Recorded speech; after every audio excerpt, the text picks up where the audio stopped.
Hello दोस्तों, गुरु कृपा classes में आपका हार्दिक अभिनंदन है। आज झीलों हम पढ़ रहे थे। झील राजस्थान का भूगोल पढ़ रहे थे, उसके अंदर हम पढ़ रहे थे झील। और झील के अंदर हमने पहला जो पार्ट इसका देखा था, खारे पानी की झीलें। तो खारे पानी की झीलें हमने देखी थी लास्ट क्लास में। अगर आपने वो अभी तक वीडियो नहीं देखा है तो आपको इस वीडियो के डिस्क्रिप्शन में आपको उसका लिंक मिल जाएगा, वहाँ से आप उसको देख सकते हैं। और अभी तक आपने चैनल को सब्सक्राइब नहीं किया तो चैनल को ज़रूर सब्सक्राइब कीजिए और बेल आइकन को प्रेस कीजिए, ताकि ज़्यादा से ज़्यादा लोग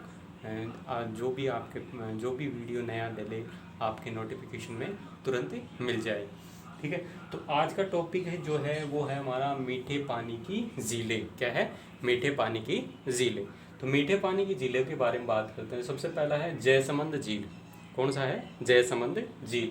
तो जयसमंद झील जो है वो उदयपुर में है। कहाँ पर है? उदयपुर में। यह मीठे पानी की सबसे बड़ी कृत्रिम झील है। कैसी झील है ये? कृत्रिम झील है। ठीक है, यानी मानव द्वारा निर्मित जो झीलें होती हैं उन्हें क्या कहते हैं? कृत्रिम कहते हैं। और प्रकृति द्वारा प्रदत्त जो झीलें होती हैं उनको क्या कहते हैं? प्राकृतिक झीलें कहते हैं। तो जयसमंद ऐसी एक झील है जो मीठे पानी की सबसे बड़ी कृत्रिम झील है। ठीक है, 1687 से 1691 में गोमती नामक नदी के ऊपर महाराणा जयसिंह जो थे, राजा जयपुर के राजा थे, उन्होंने क्या किया, उस पर बांध बनाकर इसका जयसमंद झील का निर्माण किया। ठीक है, इसमें 7 टापू हैं। टापू का मतलब क्या होता है? मतलब जमीनी स्तर, यानी पानी के बीच में जमीन होना, वो क्या कहलाता है? टापू कहलाता है।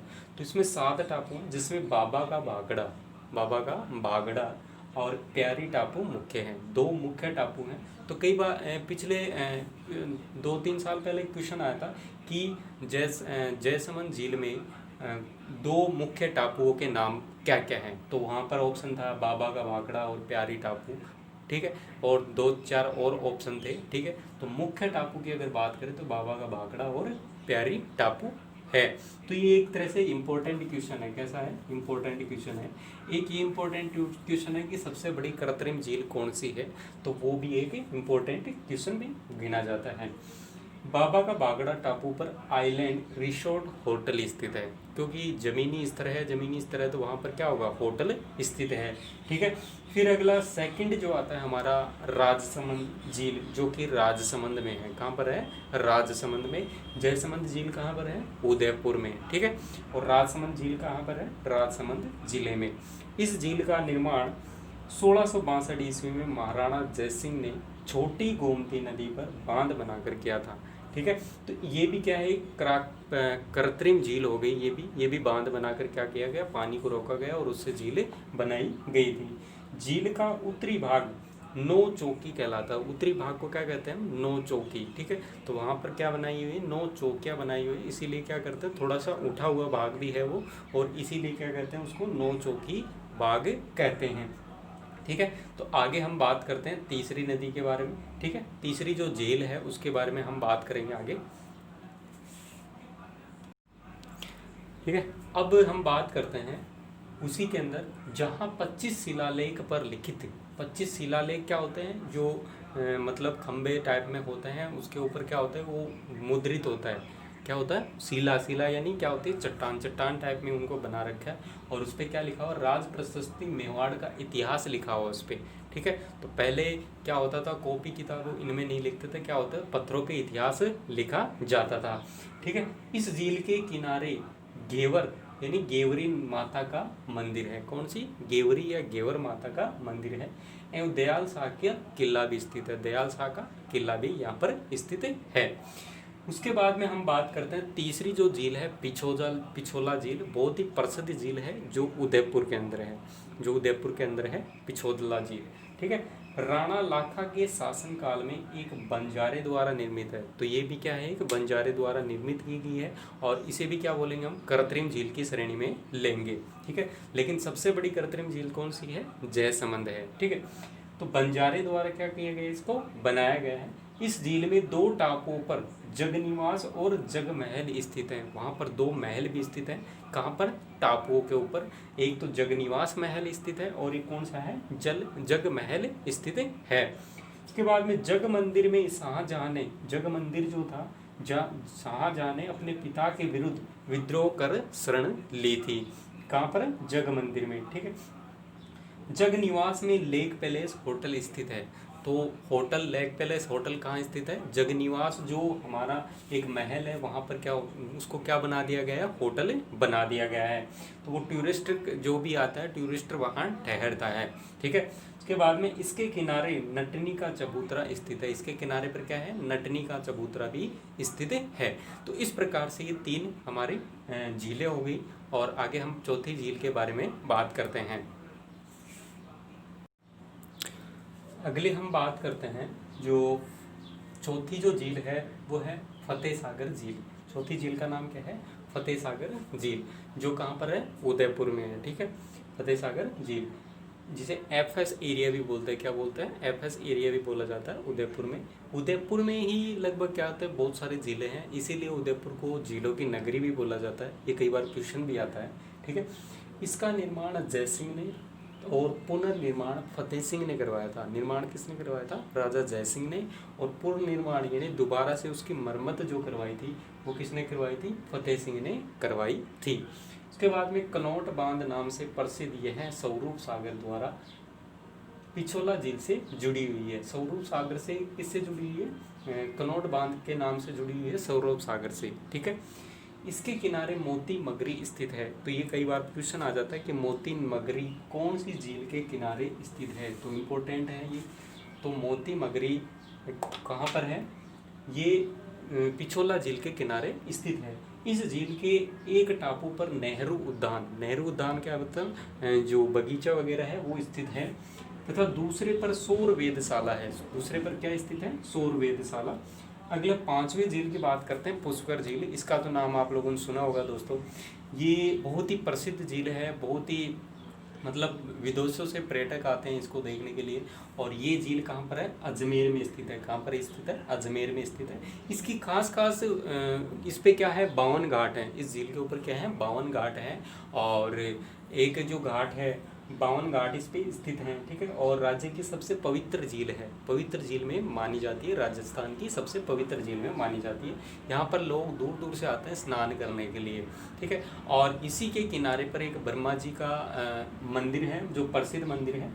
फिर सबसे बड़ा घाट महात्मा गांधी गो घाट है। सबसे बड़ा घाट कहाँ है? महात्मा गांधी घाट है इसका। और इंग्लैंड की रानी मेरी, इंग्लैंड की रानी मेरी ने मेरी जनाना घाट यहाँ पर स्थित किया था। स्त्रियों के नहाने के लिए एक जनाना घाट का निर्माण किया था। किसने? मेरी ने। ठीक है। जो इंग्लैंड की महारानी थी। तो ठीक है। और इसके बाद में हम बात करते हैं इसके पुष्कर झील के और के बारे में। और इसके किनारे ब्रह्मा जी का प्रसिद्ध मंदिर है। ये मैंने अभी थोड़ी देर पहले बताया था। तो ब्रह्मा जी का मतलब प्रसिद्ध जो मंदिर है, राजस्थान में एकमात्र मंदिर है, या भारत में बोलते हैं, लेकिन भारत में तो बहुत जगह ऐसे मंदिर हैं। ठीक है। उसके बाद में कार्तिक पूर्णिमा को यहाँ, तो कौन सी पूर्णिमा को पुष्कर मेला भरता है? तो कार्तिक पूर्णिमा को पुष्कर मेला भरता है। तो ये भी एक इम्पोर्टेंट क्वेश्चन आता है। तो इस तरीके से हमने पुष्कर झील के बारे में पढ़ा। उसके बाद में हम बात करते हैं नक्की झील। नक्की झील कहाँ है? सिरोही में है। और सिरोही क्या है? पहाड़ों के बहुत ही मतलब ऊंचे ऊंचे पहाड़ है, जहाँ पर सिरोही में क्या है? माउंट आबू है। तो माउंट आबू के आसपास ही क्या है? नक्की झील है। और सबसे ऊंची झील है ये। क्या है? सबसे ऊंची झील है, जो कि 1220 मीटर ऊंचाई पर स्थित है। तो सबसे यह राजस्थान की सबसे ऊंचाई पर स्थित झील है, 1220 मीटर ऊंचाई पर स्थित है। वैज्ञानिकों के अनुसार यह ज्वालामुखी क्रेटर झील मानी जाती है। ज्वालामुखी जो आता है उसको रोकने का काम ये करती है, उसको कम करने का काम क्या करती है? झील का ये झील करती है। ठीक है। लोक किंवदंती की मान्यता के अनुसार नक्की झील इसका नाम क्यों पड़ा? कई बार पूछ लिया जाता है किसकी मान्यता के अनुसार नक्की झील का नाम नक्की पड़ा? तो लोक किंवदंती की मान्यता के अनुसार इसका नाम नक्की झील पड़ा। और क्यों पड़ा? क्योंकि इन्होंने कहा कि देवताओं के नाखूनों से खोदने के कारण ये क्या है? नक्की झील से नाम से जानी जाती है। ठीक है। फिर है इसके किनारे टोड रॉक, नन रॉक व हॉट रॉक स्थित हैं। ठीक है, तो ये इसके इस किनारे पर चट्टानें स्थित हैं। बैसाख पूर्णिमा को यहाँ आदिवासियों का मेला बढ़ता है। तो नकी झील पर आदिवासी ज़्यादा हैं, वहाँ आदिवासी बस्तियाँ बहुत ज़्यादा हैं, उदयपुर साइड में, बांसवाड़ा साइड में। ठीक है, तो आदिवासियों का मेला कहाँ पर बढ़ता है? नकी झील के किनारे पर बढ़ता है। कब बढ़ता है? बैसाख पूर्णिमा पर। तो ये भी कई बार क्वेश्चन पूछा जाता है, तो मेला कब बढ़ता है? ठीक है, तो बैसाख पूर्णिमा पर मेला बढ़ता है। आगे हम बात करते हैं 7 नंबर झील के बारे में। आगे हम बात करते हैं 7वें नंबर की झील है आना सागर झील, जो कि अजमेर में स्थित है और जो किशनगढ़ तक आती है, अजमेर के किशनगढ़ तक आती है। इसका निर्माण 1137 ईस्वी में अन्नाजी अर्णोराज ने करवाया था। किसने करवाया था? अन्नाजी अर्णोराज ने करवाया था। तो इस पे कई बार क्वेश्चन पूछ लिया जाता है कि कौन से सन में इसका निर्माण हुआ था और इसका निर्माण किसने करवाया था? अन्नाजी अर्णोराज ने करवाया था। उसके बाद में इसके किनारे जहांगीर ने दौलत बाग सुभाष उद्यान बनवाया, और इसी किनारे क्या है? दौलत बाग के नाम से एक उद्यान स्थित है। ठीक है, वो उसने बनवाया। किसने? जहांगीर जो मुगल शासक था, उन्होंने बनवाया। इसके किनारे जहांगीर ने रोटी रानी का महल भी बनवाया। रोटी रानी का महल भी किसने बनवाया? जहांगीर ने बनवाया था, जिसे नूरजहाँ का महल भी कहते हैं। जिसे क्या कहते हैं? नूरजहाँ का महल भी कहते हैं। इसके किनारे शाहजहाँ ने 12 खंभों की बारादरी व परकोटा बनाया। 12 खंभों की बारादरी, मतलब खंभे लगा के उस पर क्या बना दी? छतरी बना दी। तो इस तरीके से क्या होगी? 12 खंभों से निर्मित एक छतरी यानी बारादरी या परकोटा बनवाया था। किसने? शाहजहाँ ने। तो शाहजहाँ भी क्या था? मुगल शासक था शाहजहाँ भी। फिर अगली 8वें नंबर की जो झील है वो है फाय सागर झील, जो कि अजमेर में स्थित है। कहाँ पर स्थित है? अजमेर में फाय सागर झील ही स्थित है ये भी। और ये कब बनाई गई थी? 1891 में बनाई गई थी। अकाल जो सूखा पड़ने के कारण जो एक फॉय नामक इंजीनियर था, उसके निर्देशन में ये बांडी नदी पर बनाई गई थी। कहाँ पर बनाई गई थी? बांडी नदी पर बनाई गई थी, जो बांडी नदी। ठीक है, उसके बाद में हम आगे बात करते हैं 9 नंबर जो हमारी झील है उसके बारे में आगे बात करते हैं। आगे हमारी 9 नंबर झील है सिलीसेड झील। सिलीसेड झील जो है स्थान है वो अलवर में है, और वहाँ पर ये झील स्थित है। और अलवर में स्थित यह झील राजस्थान का नंदन कानन कहलाती है। तो नंदन कानन राजस्थान का क्या, कौन सी झील कहलाती है? सिलीसेड झील कहलाती है। इसके किनारे विनय सिंह ने 6 मंजिला महल व शिकारगाह बनाया था। शिकारगाह का मतलब क्या होता है? जहाँ पर शिकारी ठहरते हैं और जहाँ पर शिकार करने के लिए शिकारी ठहरते हैं, उसे क्या कहते हैं? शिकारगाह कहते हैं। फिर आता है 10वां नंबर की कोलायत झील, और कोलायत स्थान कहाँ पर है? बीकानेर में है। तो कोलायत झील जो कि बीकानेर में स्थित है। यह झील शुष्क मरुस्थल का सुंदर उद्यान कहलाती है।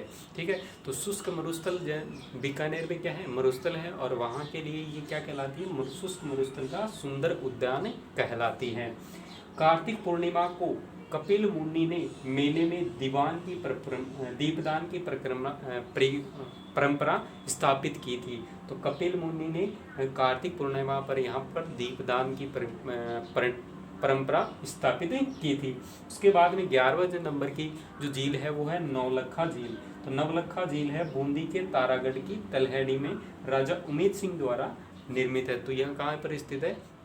नवलखा झील बूंदी में स्थित है, और किसके द्वारा बनाई गई थी? उमेद सिंह के द्वारा बनाई गई थी। और कहाँ पर स्थित है? तारागढ़, बूंदी के तारागढ़ की तलहटी में स्थित है। ठीक है, तो इस तरीके से तो तारागढ़ जो किला है, किले के चारों तरफ मतलब उसके जो आसपास जो तलहटी यानी उसका स्थान है, वहाँ पर ये स्थित है। उसके बाद में अगली बात करते हैं हम 12वें नंबर की झील के बारे में।